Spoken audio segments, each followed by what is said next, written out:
Penonton podcast RRI Wamena, seperti biasa, mari tong bicara di Honai, hadir kembali bersama saya Tanti yang menemani Anda ya untuk hari ini.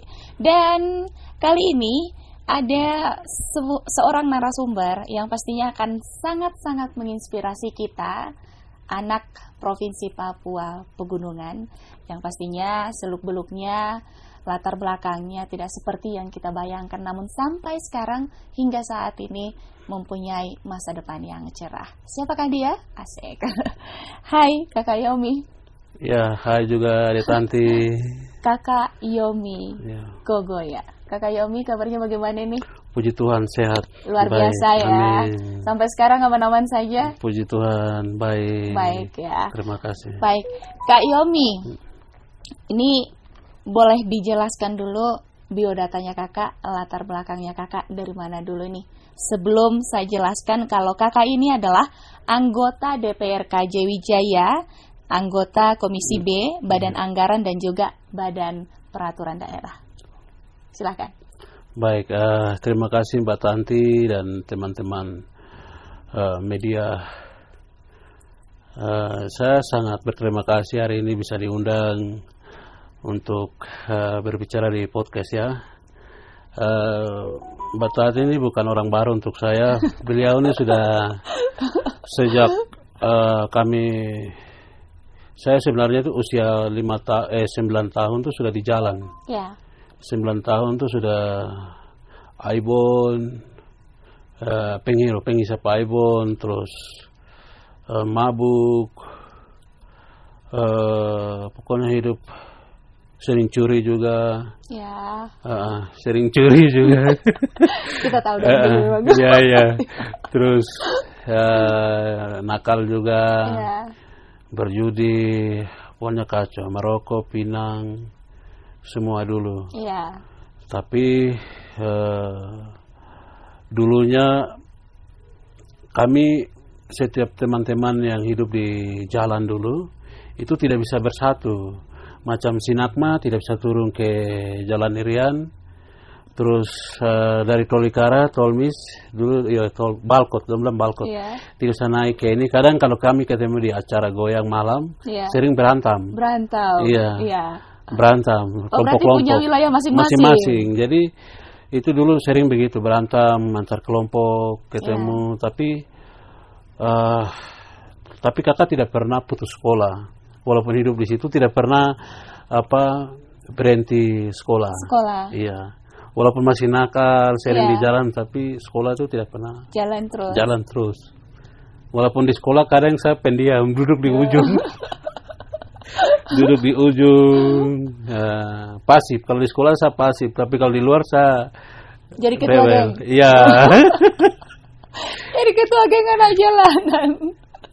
Tapi sampai lanjut 2009 saya melihat kondisi kami ini antar teman-teman tidak ada yang serius melihat kami. Antar kelompok terpecah-pecah. Akhirnya saya berpikir bagaimana kita bisa bersatu semua tingkat ini. Akhirnya kita bentuk satu wadah yang namanya Kanjal itu. Iya, Kanjal. Jadi dari setiap titik itu mengusulkan untuk jadi ketua umum. Oh, dari setiap sudut ini? Iya, setiap geng kelompok itu mengusulkan untuk jadi ketua titik. Akhirnya saya yang diusulkan. Jadi ketua umumnya? Ketua umumnya. Ya. Dari situ kami berjuang banyak. Kegiatan-kegiatan yang kami lakukan itu ya banyak. Ada kegiatan pembinaan olahraga, terus minat bakat. Kami sering kerjasama teman-teman RRI dan juga wartawan PWI luar biasa. Itu mereka sering support teman-teman yang di jalan ini. Memang dari dulu sampai hari ini. Memang Mbak Tanti juga nih orang yang selama ini terus menyuarakan tentang teman-teman yang tidak bersuara di jalan ini. Kayaknya podcast ini kok jadi saya ya konsepnya. Iya, berarti mulai dari 2009 itu Kanjal terbentuk ya? Iya, betul. 2009. 2009. Cuma kalau kami ini kan bukan 2009. Kami sudah dari kecil ada di jalan. Ada di jalan. Iya. Tapi Kanjal ini ternyata terbentuk di tahun 2009. Iya, yang membentuk juga kami yang memang latar belakang semua dari jalan. Dari jalan. Iya. Iya ya. Jadi saat itu Kak 2009 sampai Kakak jadi anggota DPR di sini, berapa lama Kakak jadi ketua umum saat itu? Saya sudah jadi ketua di Cumo itu sejak usia kecil. Saya sudah dipercayakan jadi ketua kelompok situ, ketua geng untuk di Kodim. Wow, Iya, jadi berarti memang kepemimpinan itu sudah mulai dari kecil terbentuk ya? Iya, walaupun itu di jalanan. Di jalanan.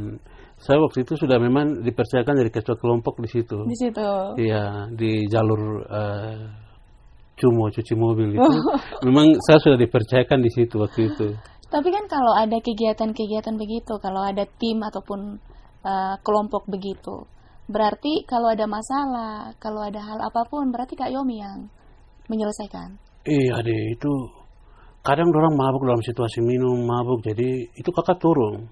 Kadang sampai mereka dibawa ke polisi, dimasukkan ke tahanan, kakak yang turun langsung.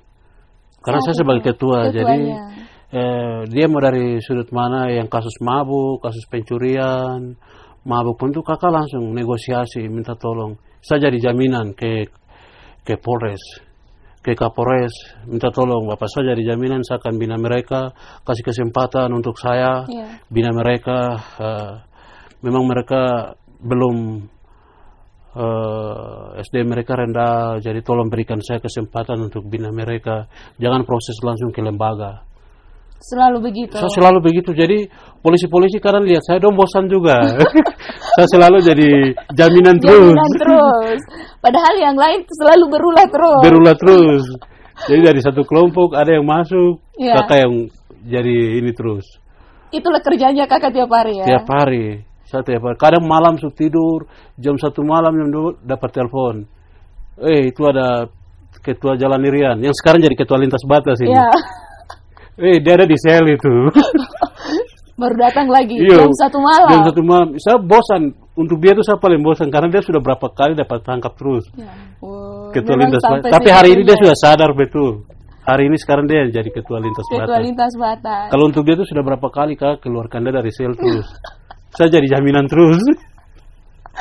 Jadi dulu berapa banyak itu ke anggota-anggota di Kanjel itu? Itu hampir 1000 tuh. Dari dulu kan belum ada provinsi nih. Iya. Kami hampir semua kabupaten ini ada di Kanjel itu. Hampir 1000 orang anak-anak jalanan. Iya, masing-masing titik itu dari kalau kami bikin satu begitu turun kegiatan itu ada pernah lihat tuh masa hadir itu. Iya. Yang kalau kita bikin kegiatan masanya berapa banyak ya? Masa itu. Memang teman-teman di jalannya juga mereka punya pengaruh besar. Mereka namanya kekompakan itu luar biasa. Dorang punya persatuan, jiwa persatuannya itu yang saya selalu akui. Tapi kalau kebiasaan buruk memang banyak, tapi namanya jiwa persatuan itu kuat sekali itu. Saat itu kakak jadi ketua Kanjel, bagaimana caranya kakak menghindari stigma-stigma yang negatif? Saya sampai hari ini juga tuh stigma itu saya mulai jadikan dorongan untuk saya itu pribadi. Awalnya stigmanya apa saja sih Kak yang biasanya? Ya ini anak-anak yang tidak punya masa depan. Iya ya. Kami sering bisa paibon duduk di jalan, begitu cewek-cewek ini yang contoh cewek-cewek lewat, mereka lihat kami ekor mata. Iya betul. Kadang kita ganggu begitu tuh. Iya. Tapi dorang lihat kami, dorang apa? Jalan saja. Kayak lari langsung jijik. Itu memang stigmanya ya. Stigma itu jadi rasa memang rasa diabaikan tuh kita rasa. Terus keluarga, saudara tapi kayak pandang sebelah mata. Oke. Terus rasa kayak anak-anak tidak punya masa depan. Banyak anak-anak begini, anak-anak begitu, bukan bikin masalah. Iya. Jadi memang dipandang sebelah mata. Banyak kata-kata tapi itu kata-kata yang pedis. Jadi itu itu yang membuat kami semangat untuk terus berjuang menyuarakan itu. Jadi melawan itu bagaimana? Kadang saya pribadi itu masuk dalam kamar, sering bergumul dalam doa, berdoa dengan air mata, berdoa. Tapi depan adik-adik saya tidak menangis. Ya. Tapi tantangan banyak. Tantangan memang banyak. Jadi stigma itu kami hadapi, tapi terus kita berjuang. Iya. Akhirnya kami bisa lewati. Teman-teman saya banyak sudah jadi hamba Tuhan. Anak-anak jalanan Iya, itu. banyak yang sudah jadi pendeta, banyak yang sudah sadar, sudah berkeluarga. Dulunya tidak bisa punya teman hidup. Sekarang ketika mereka bertobat, mereka sekarang punya teman hidup, punya keturunan. Iya. Jadi ya mereka mulai ada kesadaran. Contoh tuh yang sekarang ketua lintas batas itu. Iya. Dulunya keluar masuk sel, pakai pukul terus. Sekarang sudah berubah. Sekarang sudah berubah total. Baru dia yang mulai bina lagi dengan kerjasama dengan Pak Bupati. Untuk itu. Iya, untuk merangkul semua para teman-teman di jalan ini yang masih ada. Iya. Yang saya ingat saat itu rumahnya kakak itu di samping Kodim ya. Betul. Baru habis itu banyak sekali anak-anak jalanan di dalam. Betul. Banyak sekali. Kayak waktu itu contohnya nih kita ada bawa beras 50 kilo. Betul. Bisa hanya 1 hari kalau tidak 1 minggu begitu. Betul. Itu bagaimana caranya kakak untuk menghadapi hal itu? Waktu itu kan masih ada tempat cucian mobil toh. Ya. Titik-titik. Jadi kadang mereka pagi itu sudah cuci mobil, tapi mereka pintar cari uang. Iya. Jadi ada yang sudah makan. Jadi di situ makan bersama kayak terbiasa, macam rasa biasa, terbiasa. Iya. Walaupun banyak orang, Iya. dengan dukungan teman-teman PWI, wartawan, teman-teman, terus ada ini, tapi sudah terbiasa. Jadi makan ya ini. Apa Satu adanya. kali. Jadi, 1 kali habis juga tidak iya, apa-apa. 1 kali habis, besok lagi dicari. Besok lagi pergi cari lagi. Besok pergi jaga mobil lagi, ke terminal lagi panggil penumpang. Begitu. Jadi saat itu Kak, kan ada ribuan ini. Kakak kenal mereka Kak? Iya, masing-masing titik tahu. Masing-masing titik Iya, tahu. siapa yang berkuasa, yang macam dia punya pengaruh di titik-titik itu, ya dia dipercayakan jadi ketua. Jadi ketika dia bicara, kelompok di situ mereka dengar dia. Jadi kita kakak sebagai ketua umum, kakak bicara juga ke tingkat ketua-ketua yang punya pengaruh di masing-masing titik, ya tersalurkan. Iya, jadi macam kita mau bikin event-event, kegiatan besok kita akan bikin lomba, begitu. Ya. Jadi semua wajib hadir. Iya betul. Itu begitu kita bikin, semua hadir. Ada yang tidak tahu jadi wasit. Iya. So, mereka kan tidak punya ilmu wasit. Iya betul. Tapi kita suruh masuk saja. Kau masuk ke dalam lapangan. Kau pimpin itu lomba itu. Mereka percaya diri. Jadi kami arahkan, kadang kakak jadi komentator. Yeah. Kakak arahkan dari luar lapangan. Jadi mendukung dia lagi. Jadi begitu dia dengar komentator ini, dia kasih bunyi fluid. Tapi percaya diri. Kayak dunia ini milik kalian saja ya. Iya. Tapi kita bilang orang rahasianya jangan pernah takut. Iya. Jangan pernah ada rasa takut depan pemain. Kau yang punya kuasa untuk minum fluid. Orang harus berhenti, orang harus lanjut. Itu kamu. Padahal belum tahu ini salah atau belum benar. Tahu. Padahal yang nonton tuh ada Tanti, itu banyak sekali anak-anak pejabat. Tuh banyak, ada perwira, terus ada orang-orang yang terkemuka lah. Banyak yang nonton, tapi kita bilang orang itu jangan pernah takut di dalam lapangan. Iya. Jadi padahal kan kalau kita bayar wasit juga uangnya bakalan keluar ya. Jadi lebih baik dari kita saja. Dari kita. Jadi di situ satu kali mulai pimpin, dia mulai awalnya ragu, kedua mulai terbiasa, ketiga mulai terbiasa. Jadi mereka sudah mulai berani di depan umum. Baru pemain juga pikir mereka ini pasti benar-benar masih tahu aturan. Ini baru bocoran. Iya, ini baru bocoran hari ini. Bocoran itu. Rahasia iya. Jadi memang. Pemain-pemain kan ada dari RRI juga tuh. Wartawan juga yang main kena. Wartawan juga kena. Iya, wartawan juga, dari kejaksaan juga. Dari Kodim sendiri juga, pemain ada dari Polres, tuh. Tapi wasitnya dari Kanjar. Jadi wasitnya dari Kanjar, dari anak jalanan yang tidak tahu. Jadi itu rahasia kita. Itu tahun berapa itu, Kak? Ya mulai 2009 ke sini. Berarti banyak sekali event-event yang dilakukan Kanjal saat itu ya. Adik, waktu itu memang kami dipercayakan dari hari hutnya jaksa, Ya. kami dipercayakan. Padahal peraturan bola lain-lain kan kami tidak punya ilmu itu.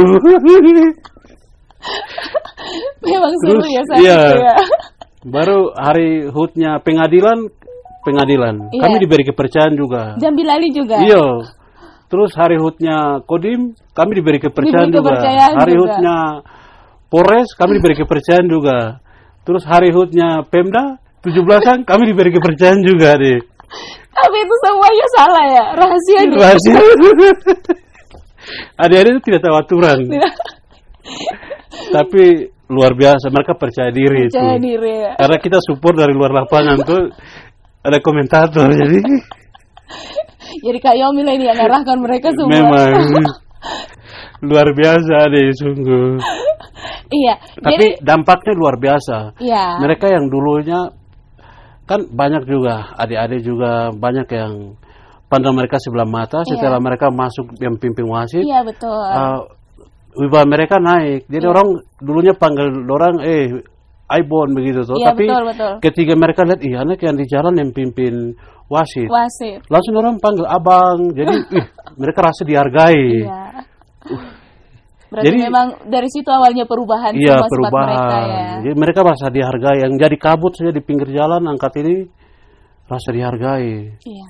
Jadi event-event waktu itu memang kami bikin tuh berturut-turut, baru dapat kepercayaan banyak juga dari Pemda, Banyak, betul. dari Polres, dari jaksa, kejaksaan juga kasih ke kami. Iya. Terus pengadilan juga. Jadi mereka wibawa mereka naik di situ. Iya. Selalu tampil tiap hari Tampil toh. di lapangan, jadi penonton orang banyak kan lihat mereka selalu dalam lapangan. Iya. Jadi semakin mereka dihargai, mereka semakin Makin semangat. semangat. Memang saat itu memang Kanjal, kita tidak melihat Kanjal ini seperti anak-anak jalanan sebelumnya, tidak pernah melihat.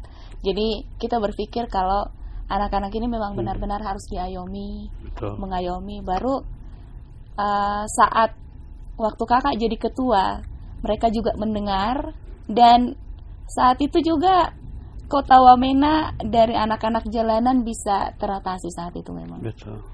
Jadi memang setelah itu Kak, sampai tahun berapa Kakak mau menjadi anggota DPRK ini? Itu periode kemarin ini. Tahun 2019 kah? 2019. Iya. Oh, 2019. Iya, itu kakak masuk caleg itu. 2019 Kakak masuk caleg Iya. nih. Loh. Iya Kak? Iya, saya masuk caleg itu waktu itu. Oh. Nah, tapi waktu itu saya Oh, kita ketemu mulai dari tahun 2016 toh? iya, kita ketemu 2016. Oh iya. 17, 18. 3 tahun kemudian ya? Iya, itu baru kakak masuk caleg. Tapi mulai dari situ memang kita tidak pernah ketemu lagi kayaknya. Betul, jarang ketemu. Saya jarang juga di RRI juga. Iya kan, kalau contohnya begitu kan kita harus ini Betul. netral ini ceritanya. Betul. Iya. Ade. Saat itu semuanya mendukung kah tidak? Anak-anak yang sudah lama-lama dulu masih ingat kakak kah tidak saat itu? Semua mendukung waktu itu. Waktu itu memang dengar kakak maju calon DPR, semua luar biasa, berkat sumbangan kakak kampanye itu. Kakak memang tidak punya uang. Ya. So, kakak memang tidak punya uang, tidak punya, ya memang ada berkat sedikit-sedikit, tapi dukungan Tidak seperti tidak seperti- anggota yang lain. Iya, Ya, betul. jadi waktu itu tuh puji Tuhan berkat teman-teman dari masing-masing titik itu dukung kakak semua. Iya, iya. Mereka kehadiran mereka ikut kampanye, mereka ikut menggerakkan semua titik-titik. Wow. Jadi luar biasa waktu itu. Biasanya Tapi kakak waktu itu masuk periode kemarin, cuman kalah suara. kalau di suara. Iya, kalah suara. Akhirnya begitu salah satu DPR yang terpilih dia pindah partai. Nah, kakak masuk ganti dia karena suara urutan berikutnya kakak. Jadi Oh iya, jadi naik begitu. Iya, jadi Disitulah kesempatannya. kesempatan kakak langsung masuk. Oke. Jadi diusulkan dari sekarang Pak Wakil Bupati sekarang Pak Roni Elopere. Iya. Di situ diusulkan. Iya, beliau usulkan karena memang sesuai aturan suara yang berikutnya itu yang masuk. Jadi Pak Wakil Bupati kebetulan beliau kami ketemu seperti itu. Sebelum ke situ, ada yang bisa disampaikan Kak untuk anak-anak jalanan sekarang? Boleh melakukan apapun, tapi setidaknya perilaku positif dan juga sekolah tidak bisa ditinggalkan. Boleh dikasih tahu motivasi untuk mereka, Kak? Baik, terima kasih. Ini pesan saya buat untuk ibu-ibu janda, anak-anak yatim, terus duda, teman-teman yang masih ada di terminal, di pasar, pengangkat barang, buruh, tani, abang becak, abang ojek, super taksi. Kami yang dipandang mungkin sebelah mata hari ini mungkin masih entah demo dari luar Papua, dalam Papua, anak-anak yatim, semua. Ini pesan bukan hanya untuk kita orang Papua, tapi semua yang masih hidup di atas bumi ini, yang lebih khusus kita ada di Papua Pegunungan dan untuk Kabupaten Jayawijaya. Pesan saya belum terlambat. Tidak ada yang tidak mungkin. Karena masa depan itu pasti akan ada. Dan tahun ini saya percaya sekali, tahun ini tahunnya para pengamen. Tahun ini tahunnya anak jalanan. Tahun ini tahunnya anak yatim. Tahun ini tahunnya orang yang sering diremehkan. Ingat, ini tahunnya kamu. Jadi pasti kita akan berhasil. Ketika kita berusaha, ketika kita bangkit, buang kebiasaan buruk. Mungkin kebiasaan-kebiasaan buruk seperti mencuri, merampok, begal, melakukan pencurian. Itu bila perlu kita berhenti. Ketika kita berhenti dari aktivitas itu, percaya masa depan kamu itu sudah ditentukan oleh Tuhan. Nah, saya alami itu dan saya selalu bersyukur sampai hari ini. Jadi tidak ada yang terlambat. Ini tahunnya kalian, tahunnya pengamen, tahunnya kita. Karena saya juga pengamen, bagian dari pengamen. Mungkin itu pesan saya. Oke. Setelah jadi anggota DPR dengan Ketua Umum Kanjal, beda kan? Siap. Iya. Perasaannya bagaimana sih? Apa sih campur aduknya? Apa perbedaannya? Saya awalnya masuk DPR, saya tidak pernah bayangkan ini betul Yomi atau bukan. Ya. Kok bisa ya? Kayak saya pikir mungkin ini mimpi atau apa. Sama. Saya juga terkejut Kak lihat Kakak. Memang saya rasa masih tidak yakin saya diri sendiri. Jadi saat masuk, tapi saya hampir hari ini tidak pernah melupakan teman-teman yang di jalan. Karena itu bagian dari jiwa saya. Jadi saya tidak pernah melupakan mereka. Karena kebetulan periode kemarin saya masih di situ, kami sudah berjuang. Dari kapasitas sebagai anggota di Badan Pembentukan Perda, Peraturan Daerah.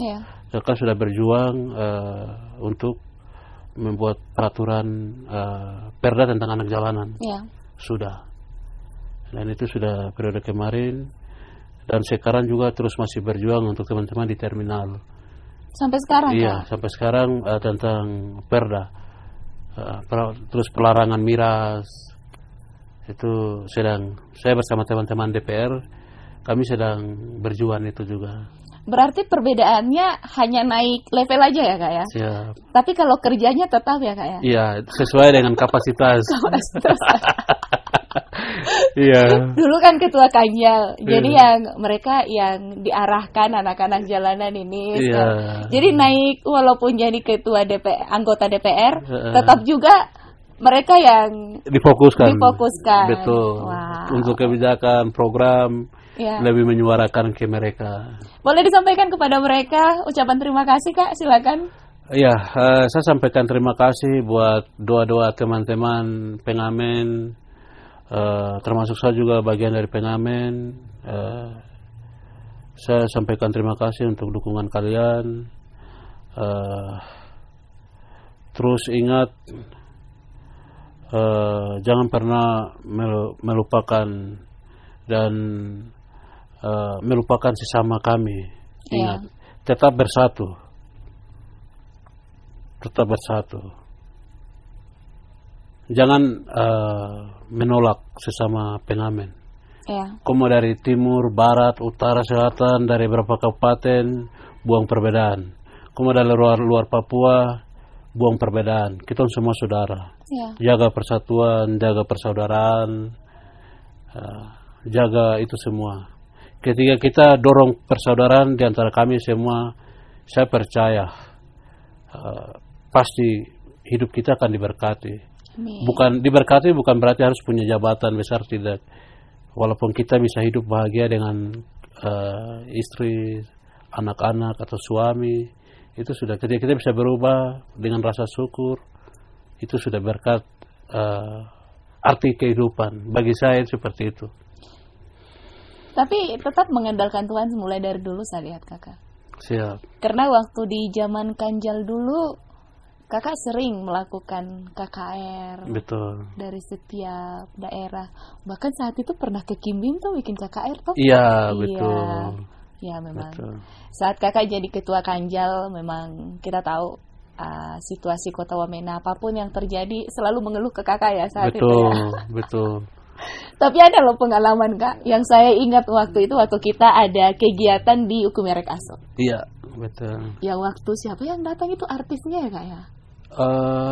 Edo Kondolo, Bukan.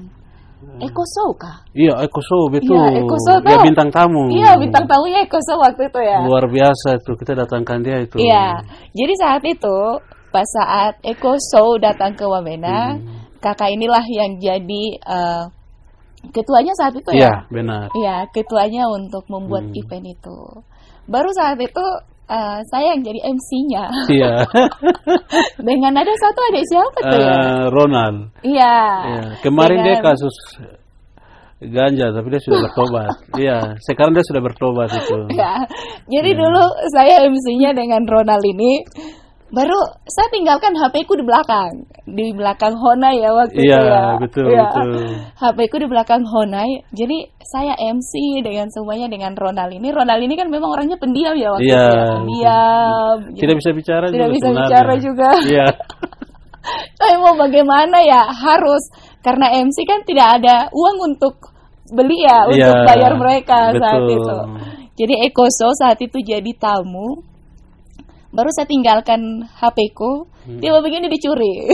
Betul. Dicuri saat itu. Benar. Baru saya langsung mengadu ke Kak Yomi nih. Kakak, HP-ku, saat itu juga dapat loh. Iya ya Kak ya. Benar. Saat itu langsung dapat ya. Benar. Saat itu langsung dapat setelah kami keluar dari gedung, tiba begini yang jaga atau pemimpin dari daerah mana ya saat itu ya langsung bilang ini nih kasih cepat, baru habis itu minta maaf. Jadi tidak jadi hilang gitu HP saat itu. Luar biasa ya. Iya, itu yang saya ingat saat itu. Iya waktu itu memang bukan karena kita lihat statementnya, kalau ibaratkan udah dibilang anak jalan, berarti ini sudah anak-anak yang memang udah hancur sekali begitu. Tapi kalau memang ada yang mempengaruhi mereka ke hal yang positif, ya mereka juga akan terpengaruh ke hal yang positif juga ya Kak. Setuju. Iya. Dan Kakak Yomi ini salah satunya ya, yang mulai dari ada kumpulan anak jalanan yang kita kenal, dan kita juga ingat bagaimana pengorbanannya beliau, pengorbanan Kakak Yomi kepada anak-anak jalanan. Kak, adakah tidak yang Kakak ingat tentang anak jalanan ini yang memang negatif sekali yang kakak tidak bisa ingat? Yang negatif itu banyak sebenarnya. Banyak ya? Iya, negatif banyak. Jadi hal biasa ceritanya. Iya, tapi kakak juga sudah pernah di situ, jadi anggaplah itu memang wajar dan biasa. Wow. Iya, karena dibentak-bentak. Iya. Karena susah diatur. Jadi Memang ya namanya orang di situ, kita sudah di situ rasa terbiasa. Iya. Terbiasa, tapi kesabaran itu yang perlu kita tahan. Yang tidak bisa kakak lupakan saat itu waktu dilecehkan orang, dikecilkan orang.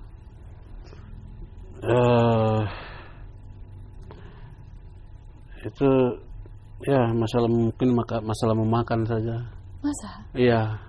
Itu bagaimana cerita? Mungkin makan minum, kan kita mau cari makan juga kadang sekali makan, 2 kali makan toh. Yeah. Kadang kalau cuci mobil kita kayaknya kan itu baru bisa. dikasih. Tapi kalau kadang makan itu biasanya jam 5, jam 6. Toh? Sore? Iya. Itu baru Satu bisa. hari tidak makan? Iya pernah, itu masalah makan saja.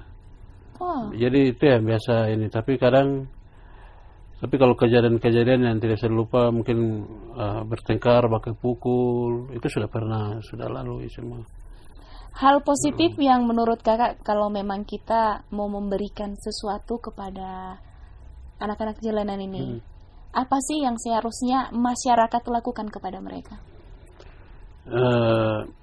Mungkin saya berpikir mereka itu butuh kasih sayang, menurut saya itu. Yeah. Kasih sayang, support, beri mereka semangat, kepercayaan. Yeah. Kepercayaan saja. Walaupun mereka begitu, tapi diberi kepercayaan. Dek, kamu bisa tangani kegiatan ini begitu. Saya itu langsung mereka bisa rubah. Rubah watak. Iya, rubah watak, karena kasih kesibukan ke mereka itu. Saya lihat banyak yang bisa berubah. Karena waktu itu pernah kakak pengalaman waktu masih zamannya kakak pimpin itu, ketika dikasih kesibukan macam KKR, kami KKR, terus mulai bikin event-event lomba, dance, rap, itu yang tidak tahu nyanyi punya keterampilan mulai muncul. Muncul semua. Iya, muncul. Yang tidak tahu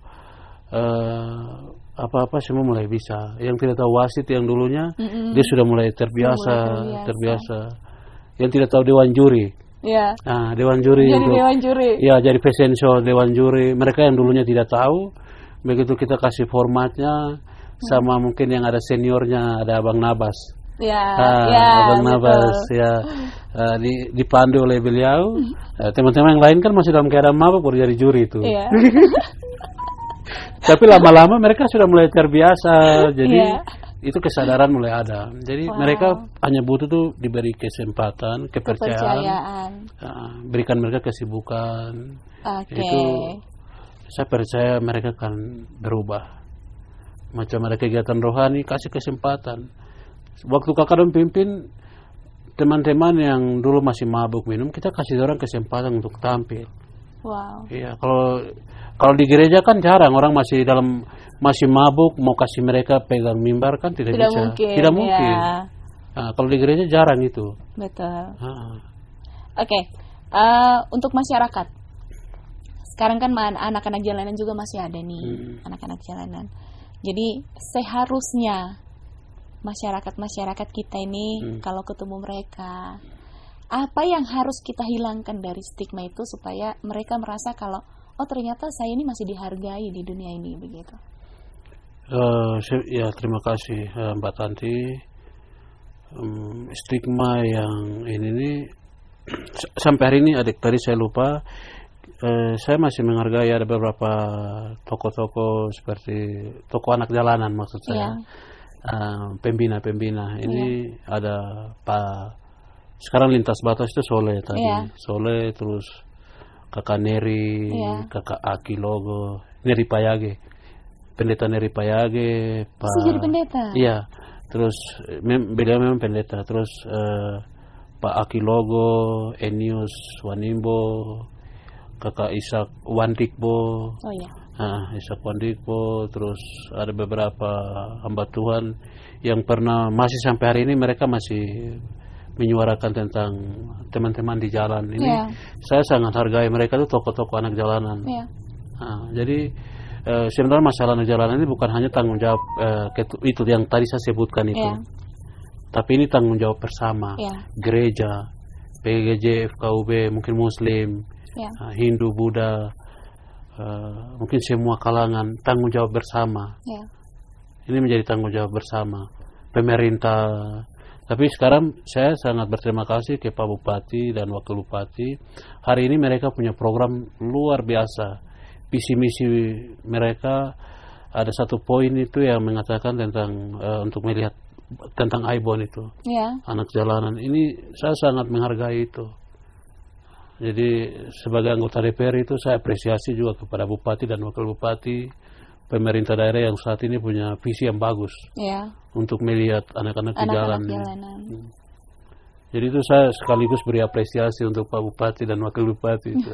Oke, ya kita masuk ini Kak di podcast Mari Tong Bicara di Honai, yaitu tentang Kakak jadi anggota DPR KJ Wijaya, anggota Komisi B, Badan Anggaran dan juga Badan Peraturan Daerah saat ini. Ya. Ada yang bisa disampaikan kepada masyarakat Kak tentang hal ini? Ya, mungkin saat ini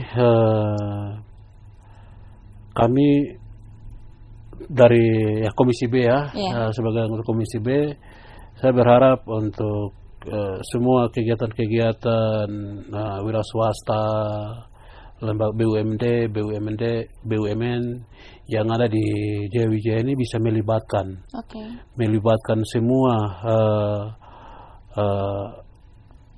anak-anak yang di jalan, masih pengangguran, atau bukan hanya kita orang Papua tapi yang dari luar Papua punya kemampuan yang bagus, ya bisa dilibatkan. Tapi dilihat dari KTP-nya juga. Nah, dia penduduk Jayawijaya atau bukan. Nah, terus terutama teman-teman yang di jalan itu pesan saya. Untuk dari Komisi B, saya berharap itu hotel-hotel yang ada di Jayawijaya ini seharusnya mereka fokus utamakan ke orang asli Papua. Kemudian saudara-saudara kita dari luar Papua. Kemudian untuk bagian peraturan daerah ini terus kami masih menyuarakan. Jadi terkait dengan perda-perda peraturan daerah yang disampaikan, ada beberapa isu yang hari ini tentang bahasa ada saudara saya dari beberapa tempat yang sampaikan itu, kami sedang berjuang, sedang mendorong. Mendorong tentang ada satu perda dari saudara Witen Kolago. Kakak Witen Kolago, hai. Witen Kolago tuh beliau juga dia termasuk salah satu bahasa. Dia ahli bahasa dan beliau salah satu tokoh muda yang cerdas. Bukunya saya ambil satu. Beliau jadi tentang bahasa ini beliau ada dorong ke DPR untuk segera direvisi perda itu.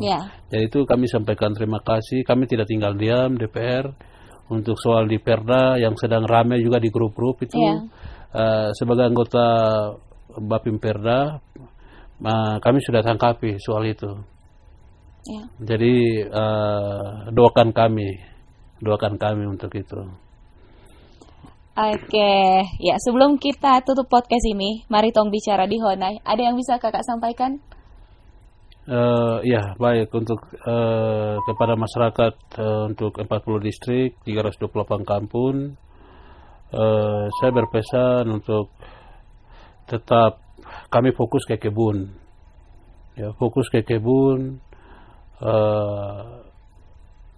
Kepada semua masyarakat kita fokus di mana tempat, karena sesungguhnya sumber kehidupan itu ada di kebun, ada di tanah. Jadi kita kembali ke kebun. Itu mungkin pesan saya, karena di situ kita bisa menghidupi anak, bisa menghidupi keluarga, anak mau sekolah, makan, minum, apapun kembali di tanah. Kita kembali ke kebun. Itu pesan saya. Ada yang bisa dikasih motivasi Kak? Silakan. Untuk anak-anak muda zaman sekarang. Jadi untuk sekarang anak-anak muda ini kita lagi setelah kuliah pulang berpikir ingin jadi PNS. Ingat, orang sukses itu bukan berarti dia harus jadi pegawai negeri. Jadi buat saudara-saudara yang memang tidak lolos CPNS, untuk 8 kabupaten maupun khusus kita Jayawijaya sini, ingat, orang sukses itu bukan berarti dia harus pakai pakaian dinas. Sukses itu kita fokus, kita jadi raja kecil di dalam seandainya kita jual kopi, kita sudah jadi raja. Tidak ada yang mengatur kita. Jadi kita lebih fokus ke wira swasta. Itu pesan saya. Jadi ketika sudah selesai sarjana, jangan hanya berpikir ingin jadi pegawai negeri, tapi bagaimana kita bisa menciptakan lapangan kerja. Itu baru orang sukses. Menurut saya. Iya, betul. Ya, menurut saya. Jadi orang sukses bukan berarti dia menjadi karyawan di lembaga besar.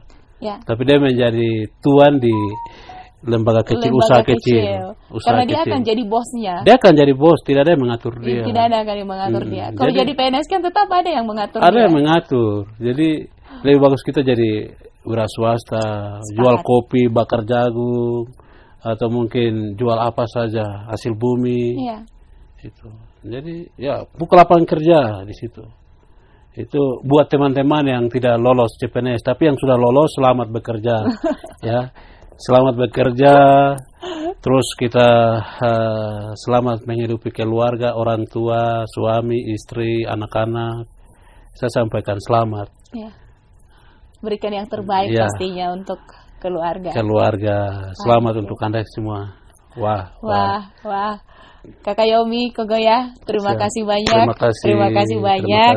Di podcast kali ini mari tong bicara di Honai. Nanti kakak tonton ya. Siap. Nanti juga untuk anak-anak yang saat ini di Provinsi Papua Pegunungan ini sangat memotivasi sekali nih.